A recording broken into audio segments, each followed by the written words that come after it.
I'm Juliana, I'm from Canada, and I'm 19 years old, studying in Tokyo, Japan. I'm interested in becoming an elementary school teacher when I'm older. I would love to live here. It's a beautiful country, so learning Japanese definitely helps. Being here has been amazing. I've met so many new people. I've done so many things I've never done before. I've traveled by myself. I went to Nikko. So definitely it's just the new experiences. Yeah, it was a really good decision. It is a very big decision.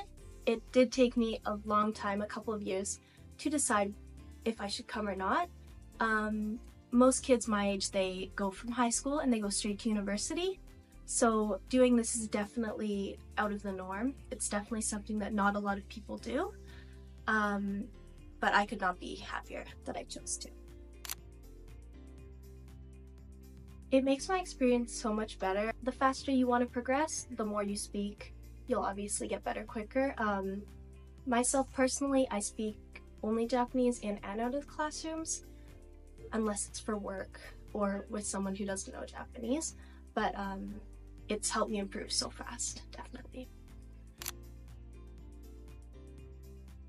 Before I came to EF, I studied by myself. I did a little online meeting where I could practice speaking. It's really been a struggle working on my speaking, whereas my reading and writing is a lot better.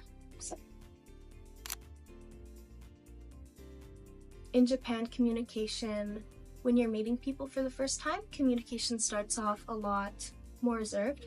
We don't have that culture of senpai, kohai, toka, or like keigo, and those different levels of talking and communication. So that is, for me, probably the biggest thing, communication is Studying abroad has changed me and the way I've perceived things so much. It is something I could not recommend more. If you're hesitant about it, I say go for it. You're never gonna be this age again, and having this opportunity is just amazing. Definitely go for it.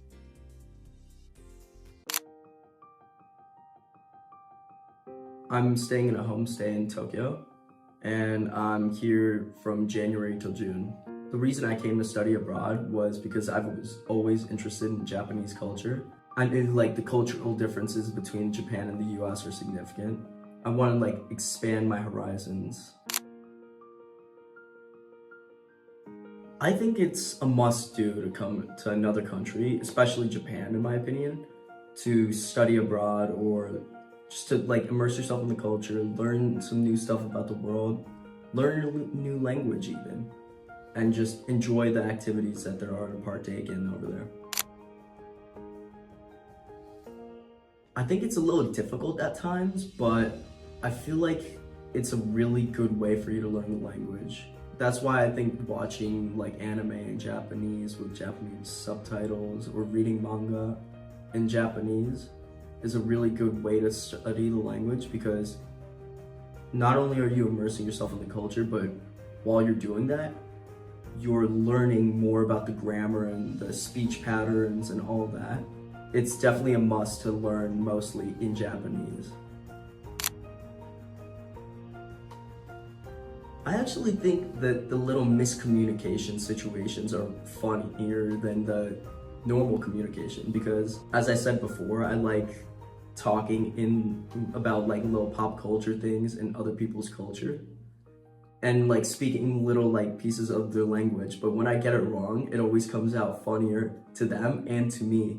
I wouldn't say it was very challenging in terms of sense of values, but I do think it opened my eyes more as to what I actually value myself. In Japan, people value hard work and just like character of people more than anything, and I think that's a very good thing compared to America. Here, people are very open to change. People like people that work hard, that are hardworking, that like have their own personalities, and everybody's different in their own way. the people here in Japan are they're like two sides of the same coin. They're either very friendly or they just don't really like to talk to foreigners, gaijin. But in like New York, everybody is very like on edge, like the US.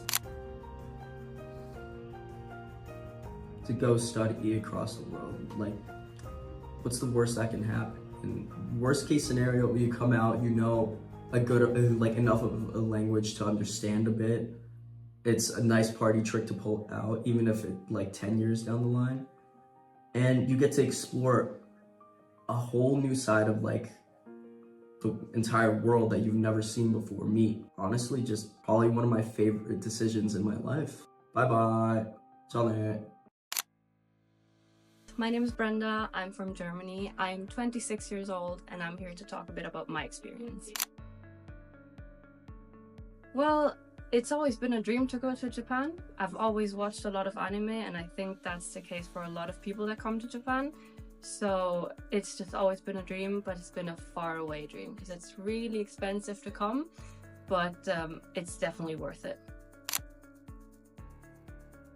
100%. It was a really good decision. I'm really happy that I came here. It definitely took me out of my comfort zone, but I think that's a good thing. I've been abroad before for half a year, and I think it's a really good experience for anyone to go abroad, either to study or to work. And I think it was really good for me to come to Japan because it's like really far away from where I'm originally from, and it's like a completely different lifestyle and worldview. I feel like I've met people from all over the world. Like, I've met a lot of people from the States, a lot of people from Sweden, from France, but also from places I never thought I'd meet people in Japan, like Taiwan or Poland or whatever. And I'm just like, wow, okay, everyone's here. Experience the culture. I feel like Tokyo really is a bit at the center. I think it's great because you can always like share different experiences that you've had in the past, either when you've traveled or at your home country. You can share like the difficulties and maybe what's easier for some people when studying the same language, and you're trying to like find like differences or similarities in your own languages, and like then obviously you talk about different traditions and cultures and all of that, and it's really cool. Well, I think it's good practice for when you actually have to go out and talk to people in Japanese. I think it's really helpful because some of the topics we actually have in class we need in the outside world. For example, I learned how to make a reservation at a restaurant or how to order something, and then literally 2 days after I learned it in class, I had to go to a restaurant and make a reservation, and I was like, oh my god, I learned this, I can use it. I think one of the biggest things that I kind of knew before I came here, but also really surprised me because it's actually true, is that Japanese people don't really say no. They just say kind of like, chotto, and I'm like, okay, you can say no if you want to. No, they don't say no. In Germany, we're very direct. We say no. If we don't want something, you just say no, or you explain why. And here in Japan, it's always kind of like working around it, kind of like, I don't want to be rude, so I'm not saying no directly. I'm just kind of saying, I don't think that's a really good idea. I would definitely recommend for anyone to go study abroad or just really travel. Visit other countries, see the world, expand your horizon. Maybe learn a language, maybe not, depends really what you want to do. But it's definitely worth it to just travel, make some friends all across the world, and just see different cultures.